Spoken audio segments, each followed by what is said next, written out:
All right, let's see what we got going on. Go ahead and make this public. All right, here we go.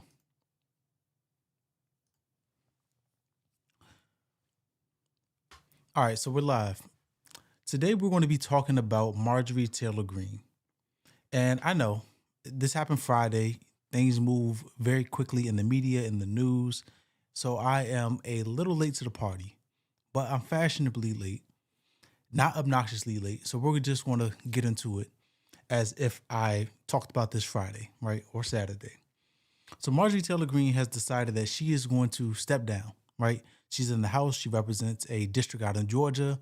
And she has decided that she's going to call it quits early, January 5th, 2026, I believe. And there's a lot to talk about around that. Some people are saying, oh, she's calling it quits because of Trump. Some people are saying it's the Epstein files. Some people are saying it's threats that she's getting. Some people are saying that she's quitting 5 years after she is going to get some sort of pension from Congress. We're going to talk about a little bit of all of those things. And I'm going to tell you right off the bat, I think this is a net negative for America. I think it's a net negative to have Marjorie Taylor Greene basically say she's done. I think it's a net negative for America because this is one of the few people that, regardless of if it's somebody on the left or on the right, this is one of the few people that's willing to cross the party line and say, hey, I'm looking at the landscape. I'm looking at what my district or the people in America in general, the sentiment, and I'm sticking up for the American people. I'm representing the people in my district as a House representative, and I'm representing the people of America. Not negative for her to be leaving, right? You don't know who you're going to get into that seat, and you don't know what that person's politics are, and if they're willing to make a compromise. Now, with Marjorie Taylor Greene, for the past couple of months, we've been seeing her basically rail against Mike Johnson, who, it's not really new. If you type in Marjorie Taylor Greene, Mike Johnson on Twitter, top posts, you're going to see a lot of times where she basically was going against him. I don't think she likes him very much personally. She definitely doesn't like him professionally. So she was going against him during the shutdown a couple of weeks ago, but she's been going against him in the past. She has the history of that. Nothing new there. The new development is, or the development over the past couple of months, is her speaking out against Trump. And this is part of the reason why she's saying it's about time for her to jump ship, right? She's talking about how she spent millions of dollars to get Trump elected. She flew all over the country. She spent time away from her family in order to get him elected, right? He gets elected and he's not delivering on the agenda that she voted for him for, or she campaigned for him for. That's a huge issue, right? Like she said, spent millions of dollars. She put her blood, sweat, and tears into getting him elected, only for him to reject the ideas that he was elected on. So with that being said, let's get into a little bit of her statement over on Twitter. Her entire statement was about, I think it was 10 minutes. So we're not going to be playing the entire 10 minutes. I cherry picked a snippet from what she said, and we're just going to go through that. We're going to talk about that once we allow her to give her thoughts. Check this out. Plan to save the world. There is no plan to save the world or a 4D chess game being played. When common American people realize and understand that the political industrial complex of both parties is ripping this country apart, that not one elected leader like me is able to stop Washington's machine from gradually destroying our country, and instead the reality is that they, common Americans, the people, possess the real power over Washington, then I'll be here by their side to rebuild it. Until then, I'm going back to the people that I love, to live my life to the fullest as I always have, and I look forward to a new path ahead. I'll be resigning from office with my last day being January 5th, 2026, and I look forward to seeing many of you again sometime in the future. May God bless you all, and may God bless America. There is no plan to save. All right, so that was her statement. She said, "Hey, like I told you, She said, "Hey, Trump has generally or basically given me his ass to kiss after spending millions of dollars, time away from my family, flying all over the country in order to get him elected, and she's not seeing a return on that investment." I'm not necessarily saying that I agree with her politics. I don't know what all of her politics are, but what I've heard her say since I've been privy to her, over these past couple of months, she's been doing a bunch of media. I've heard her say America first. I know she was strictly MAGA at the time. She's kind of saying Trump is not delivering on that agenda. She's switching up her politics, or at least switching up the way that she's presenting them now. She's saying, hey, MAGA's kind of losing its luster. We need to be more specific about what MAGA is supposed to be, the America First movement. And you're seeing a lot of people, that are sympathetic to that very same sentiment. I've talked about Nick Fuentes ad nauseum on this channel. He's somebody that his entire show is called America First. You have people like Candace Owens, people like Tucker Carlson, Marjorie Taylor Greene. And what these people all have in common is they want to see America and Americans be able to thrive. We live in the richest country on the face of the earth, and yet you still have people that are, struggling to have health care, right? That was something that happened during the past couple of weeks during the shutdown. People were talking about how they needed those Affordable Care Act subsidies, which Marjorie Taylor Greene advocated for. So the people like Marjorie Taylor Greene who are in Congress are saying, hey, Trump is giving me their ass to kiss. The Republicans are bullshit and they're not really trying to do anything better than what we've been doing. I think I'm just going to jump ship. And like I said, while I don't like it, I definitely understand. If you're sitting there and you're trying to push for change and push for transparency, things that the Trump administration said that they were going for, and then you turn around and you look and see that you're the only one pushing for that, it makes you feel like maybe all of my effort is not being paid off. Maybe I'm not getting a return on my investment.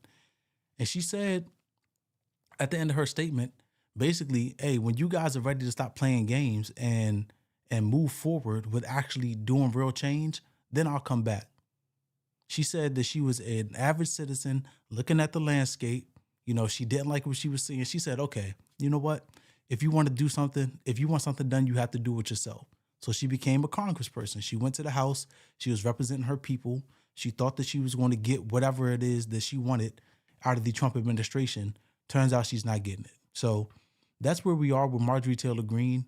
And I want to show you guys another statement that was laid out after she decided that she was no longer going to run, or she was no longer going to stay in Congress and she wasn't planning to run in 2026.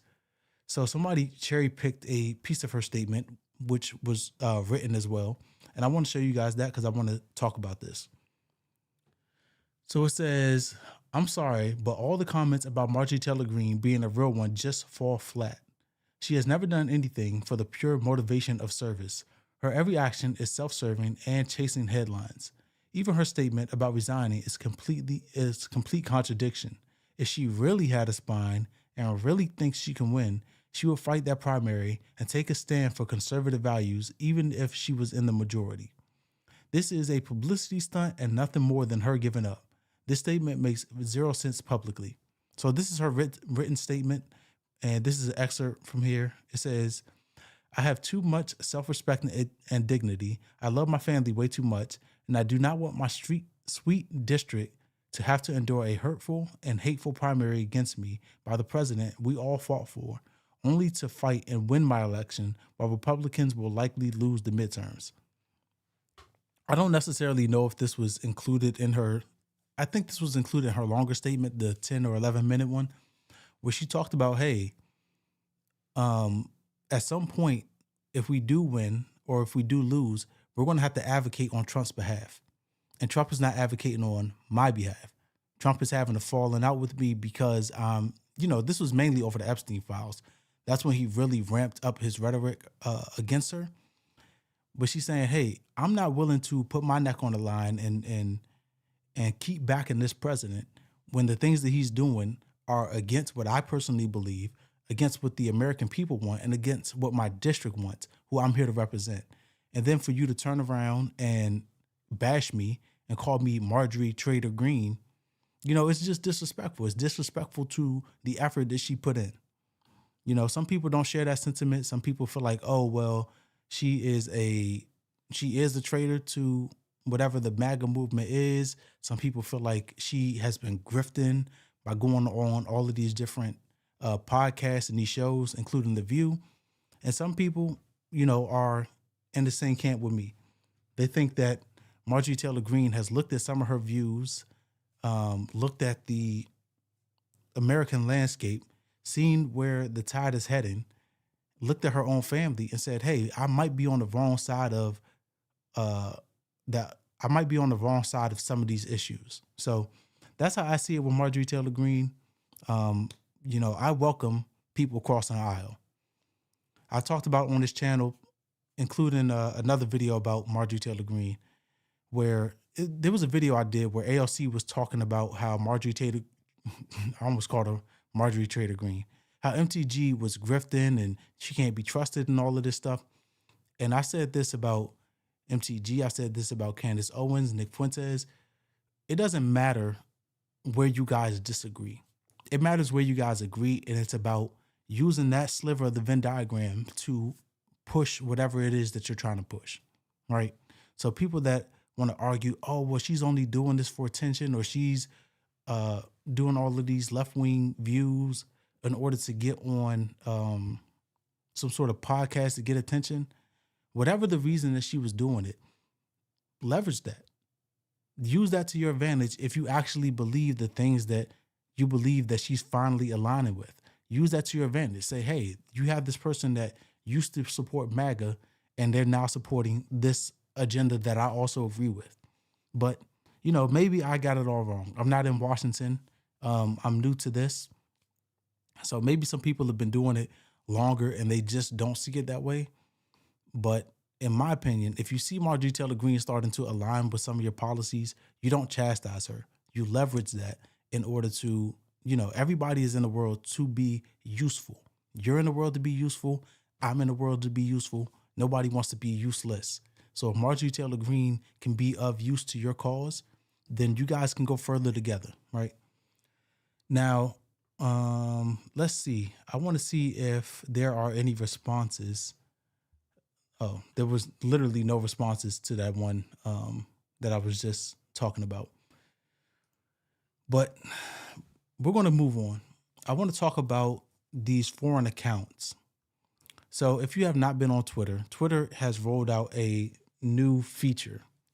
That feature is when you go to the page when you go to the page and you click on whatever date that they joined Twitter, like let's say it's 2022, they will show you that person's location in the About Me section. So let's go ahead, pull that up, and I'll just give you a glance at that. So if you click on the person's, let's say I go to this page, you click on the section here, it's going to tell you, hey, this account is based in the United States. They say that this symbol here is if somebody is using a VPN to mask their location. Well, quite a few accounts that are saying that they are in America or from America have been found out to be what is being reported as being overseas. So if you look at Eric Trump, Macedonia, Barron Trump, Macedonia, Carolyn Levitt, Macedonia, Kai Trump, official, Macedonia. I think this is somebody's granddaughter. I think that's Trump's granddaughter or something. I'm not sure. The obvious issue is we've talked about in 2016 and 2020, maybe in 2024, about things like election interference, things like social media propaganda being pushed for the left or the right. And we're seeing it in real time. Twitter has rolled out this thing.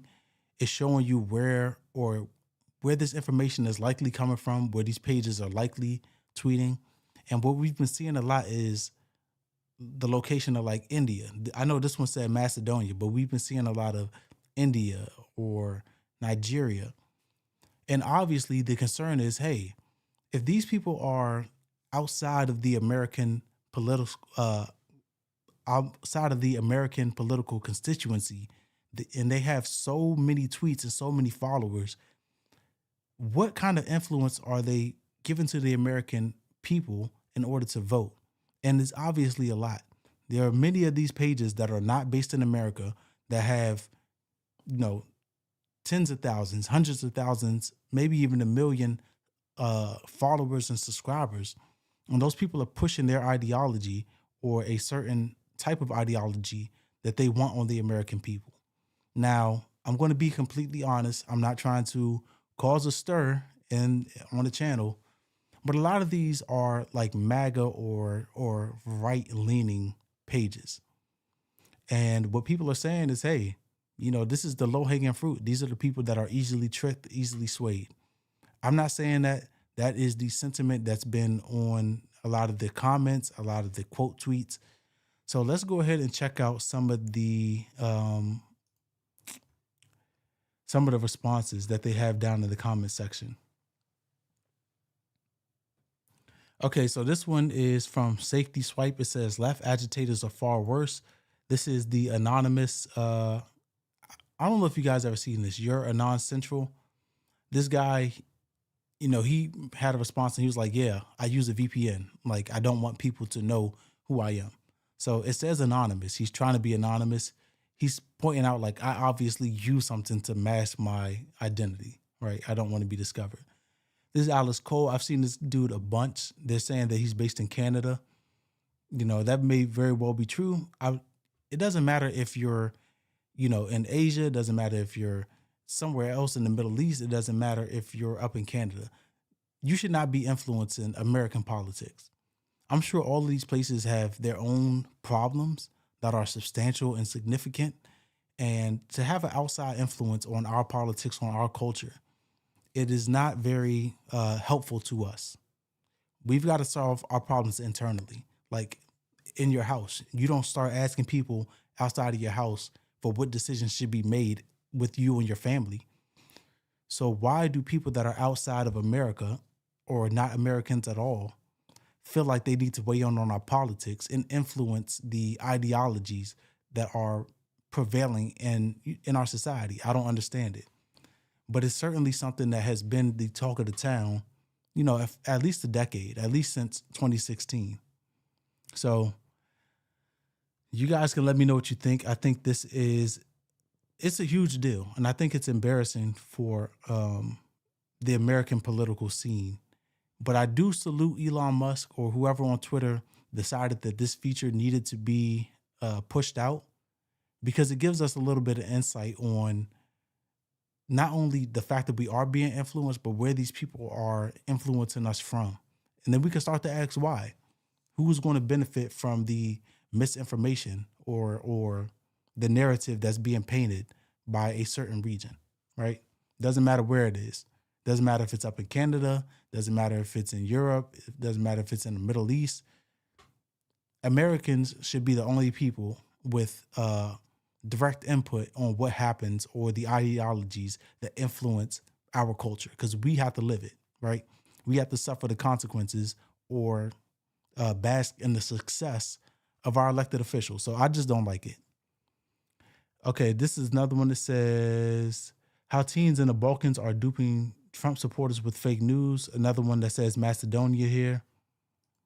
The cybersecurity industry sits on so many receipts for this. Bangladesh, America First, a verified account that's getting paid by Twitter, right? Or at least a blue check account that's getting paid by Twitter. Don't even know how many users, how many subscribers they have. This one's from Russia, right? We talked about the Russian interference that was in the election. A lot of posts flooding social media, a lot of ideologies being pushed for what agenda, we don't know. But this is in 2020. This was set up in 2022, but I'm sure it's not the first. MAGA Scope, based in Nigeria. We talked about that. That was one of the places that we've seen a lot of heavy accounts from. And Serbia. This is Conscious Philosopher. I've actually seen this account a ton of times. So I don't remember what kind of content they push, but if they're influencing our politics, it's a no-go. All right, so you guys can let me know what you think about this outside influence or the potential of outside influence and what the rippling effects of that are. Like I said about the Marjorie Taylor Greene, that was a net negative. This thing with the outside influences is a net negative. We don't need that. There's no reason that a conscious philosopher should be telling us what we should think or what Americans should feel about any policies that happen here. They don't affect you. So this is going to be a short episode. I know I usually do about an hour, but I want to get into one more thing. I want to talk about this Trump and Mamdani. Mamdani's what he said after he met Trump. So I already have an episode on that. You guys can check that out. But this is what Mamdani said after he was interviewed on NBC following his meeting with Trump. He was in there during the meeting with Trump. He was asked, hey, do you think Trump is a fascist? Trump said, just say yeah. Trump seemed to be enjoying his time with Mamdani. It was strange, but at the end of the day, he's the president. Mamdani is going to be the mayor of New York. You would hope that they get along, and they seem to have gotten along, or at least Trump seemed to have liked Mamdani on their first meeting. So I'm not sure what more you could ask for. I liked it. I like to see it. But we're going to get into what happened with Mamdani in his interview with NBC after he met Trump. So let's check this out. We're not going to watch the whole thing. It's I think it's about 17 minutes if I remember correctly. But let's get into a little bit of it. And joining me now is the... All right. And joining me now is the mayor-elect of New York City, Zohran Mamdani. Mr. Mayor-elect, welcome back to Meet the Press, and congratulations. I gotta tell you, I don't necessarily dislike Mamdani. I don't think that all of his policies are gonna work, but I really hate that smile. It reminds me of a cartoon. I can't remember which one, but it looks so disingenuous. Regardless of what his politics are, it's just it's like a fake smile that you get when you're passing somebody on the street, and it really bothers me. But it has nothing to do with his actual politics, so it doesn't matter. Thank you so much. It's a pleasure to be back. Well, it is wonderful to have you here in person, fresh off of your first meeting with President Donald Trump. He praised you. He even said you could do a great job as mayor despite months of a bitter back and forth. Were you surprised by the warm welcome that you got? I was looking forward to having the meeting with the president to speak about the needs of the 8.5 million people who call the same city we love home, and to speak, frankly, about the affordability crisis that is pushing so many of them out of those 5 boroughs. And I found in the meeting that I had with the president a productive one, and a meeting that came back again and again to the central themes of the campaign that we ran: the cost of housing, the cost of childcare, the cost of groceries, the cost of utilities. And it showed that this is an opportunity to now start to deliver so that people can do more than just aspire to struggle in New York City, but actually to be able to live there. But did you expect... Mamdani is a gifted orator, but it really annoyed me that he didn't answer that question. And the reason why is we know that his entire meeting with Trump was based on affordability. He talked about when he was running the campaign, when he was elected, hey, if Donald Trump wants to sit down and talk about affordability for New Yorkers, we can absolutely do that. He also said that he doesn't necessarily like Trump, but, he's not going to get into the back and forth with him. He only wants to talk about affordability for New York. If it's outside of that, then he has no interest in it.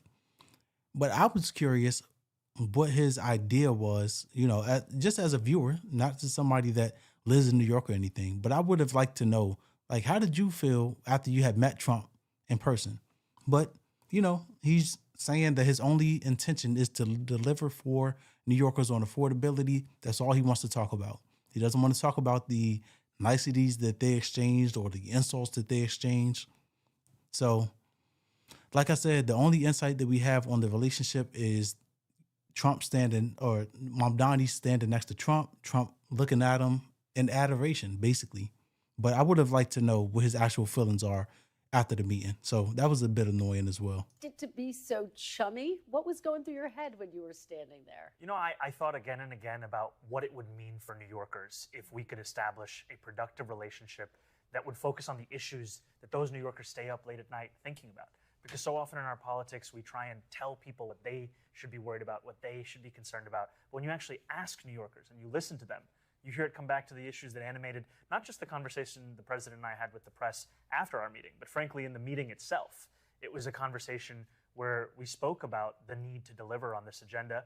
And I appreciated that when the president, when we had that meeting, it wasn't just in the Oval Office, he also took me into the cabinet room. And there we were looking at portraits of presidents of years gone by. And we admired a portrait of FDR. And in many ways, when I think about the candidacy that we've put forward, it looks to Fiorello LaGuardia as the greatest mayor in New York City history. You can't tell the story of LaGuardia without telling the story of FDR and the story of a relationship with the federal government that finally delivered at the scale of the crisis it was facing. Well, prior to The short answer I'm going to tell you is he said, I got along with Trump well enough for him to back off of New Yorkers and give us the money that we need. That's the short answer. I know he talked at length, saying a lot of nothing. He's saying we're getting affordability. We talked about the affordability agenda, and I'm getting along with Trump only in that respect. your meeting, I don't have to tell you this, President Trump repeatedly threatened to cut off federal funding to New York if you won. The president seemed to back away from that yesterday, though, in his public comments in that joint news conference that you all did. He said, I don't think that's going to happen. I expect to be helping him, not hurting him. Do you believe him when he says that? No, I believed the president in the conversation that we had, and I will continue to make the case, both to the president and to the country at large, about the needs of New Yorkers. Because what I found, frankly, is that New Yorkers have grown tired of being asked to believe in a system that has delivered very little for them. They're tired of a politics that expects everything from them while delivering little. And what they want now is a politics that can see the scale of the crisis in front of it and actually start to work together to deliver on that crisis. You know, you ran a campaign. I know I keep pausing it, but I do have a lot to say. This is the same thing that I was talking about with Marjorie Taylor Greene. This is why it's a net negative for her to be leaving, because you have people that are saying, hey, I'm recognizing where the people are going, what the people need, and I'm putting that at the forefront. We talk about all of these ideas that Mondani has, whether they're going to work, whether they're not going to work. At the end of the day, he's saying people need this, and I'm willing to put aside my differences with the president in order to meet him and try to work on behalf of the people that elected me to represent them. Marjorie Taylor Greene, the same thing. She's saying, hey, I'm trying to push and advocate for the people that I represent, that I'm in Congress to represent. Unfortunately, Marjorie Taylor Greene, she waved the white flag. She said, hey, I'm out of here. I'm not going to be bullied. I'm not going to be a quote unquote, this is her words, I'm not going to be a battered wife that just sits here and takes it.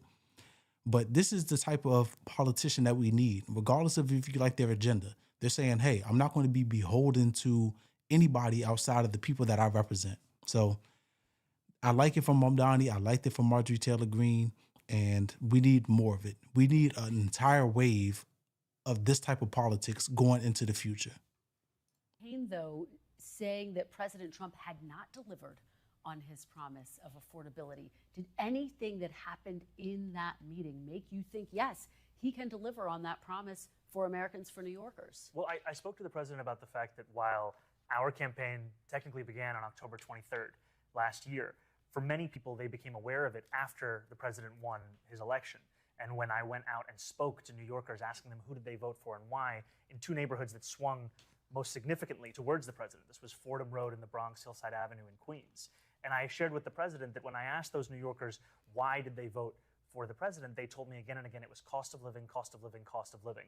And when the president and I were speaking, we were speaking about what is preventing from delivering on that affordability agenda. Sometimes it's a lack of taking on the broken system that we have, and I spoke about in New York City, for example, zoning regulations. We spoke about ULURP. This is a process by which you either approve or deny zoning changes that are made in New York City. We spoke about the need to change so many of those situations such that a developer doesn't tell you the thing more expensive than labor or materials is waiting. And we also spoke about the importance of understanding what it is that hurts New Yorkers in their pockets. It's their rent, it's their childcare, it's their utilities, and it's their childcare. Because the childcare, I say twice, because it is the second highest cost after housing, $22,500 a year for a single child. Well, let me ask you. I think that I don't know entirely what Zohran Mamdani's agenda is in terms of the deregulation to make housing more affordable. But of course, that's a thing that Republicans want. Republicans, Trump, he's a real estate guy. I'm sure that he believes that something needs to happen in terms of deregulation in order to build more housing. I think at one point Trump was even talking about taking some of the like federal land and using that for housing as well, like opening that up to be constructed for residential, like residential zoning.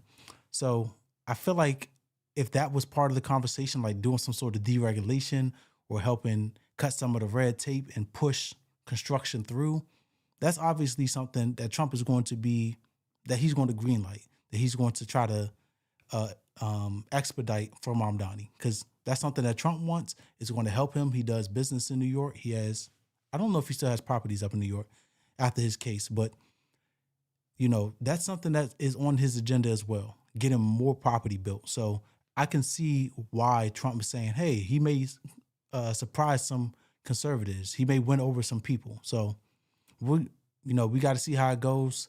Everything is still an idea at this point. Mamdani isn't going to assume office until January 1st, 2026. So after that, the plan has to play out. But Trump has already said, I see me being a help to him, not a burden. I'm going to help him get the money. I'm going to help him deliver on his agenda. So, we've got plenty to look forward to in that relationship, hopefully, for the better of, the constituents over in New York City. About the other threat that we heard from President Trump to send troops to New York City to address issues of crime and immigration. We've seen him do this in other major cities. Did you get any assurances in your meeting, Mayor-elect Mamdani, that President Trump will not send troops into New York? I told the president that the cornerstone of an affordability agenda is public safety, and that it is critically important to me. And for all that has been said and all that has been spoken about, and the tens of millions of dollars looking to make New Yorkers fearful of that question, the truth of it is, in fact, that I'm looking forward to working with the NYPD to deliver on that. And I shared with the president that my decision to retain Police Commissioner Jessica Tisch is in large part a recognition of the fact that in her time leading the NYPD, she has driven down crime across the 5 boroughs while starting to uproot corruption that was endemic in the top echelons of that department under Mayor Adams. And I'm going to follow up with you on your decision to keep Commissioner Tisch. But to this core question that I think so many New Yorkers are curious to know the answer to, what did President Trump say to you? Did he assure you he will not send troops into New York? He told me that he cared deeply about public safety. I said I cared deeply about the same. But did he say he wouldn't send troops? What I told him is that what separates New York City from anywhere else in the country is we have the NYPD. And I trust the NYPD to deliver public safety. And to me, that is something that I know that they can do, that they have done, and they will continue to do under my leadership. So he didn't rule it out. That is a phenomenal answer. I'm going to tell you why. Trump has said that he wants to make sure that New York is safe. He said we're going to start sending federal troops. We're going to activate the National Guard. And what Mamdani is saying is, hey, we already trust the people that are here. You're from New York. Are you saying that you don't trust the NYPD to do their job? If you say no, it kind of paints Trump's view of NYPD in a bad light. So Mamdani is saying, hey, I trust them. Do you trust them? If you don't trust them, then you would send police, or you would send the National Guard, or you would send these federal agents there. Now, to the point of crime, nobody wants crime. There's nobody that is a law-abiding citizen that wants to live next to criminals, especially violent criminals. I'm not talking about somebody that's making, like a lot of NBA players have been doing some like side betting or gambling. You can't do it. It's illegal. But nobody's like, oh, those people need to be arrested. Everybody is against violent crime. And Mamdani, he's recently married. At some point, they're going to have a kid. I'm sure that ensuring that New York City is safe is part of his agenda, right?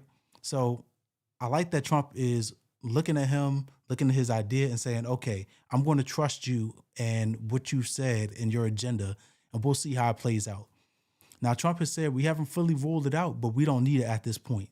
So a win is a win. You got to take your W's when you can, and this is a W for Trump, and it's a W for Mamdani, because a lot of people do not want the National Guard activated in their city. It doesn't matter if this in DC, in Chicago, over in California.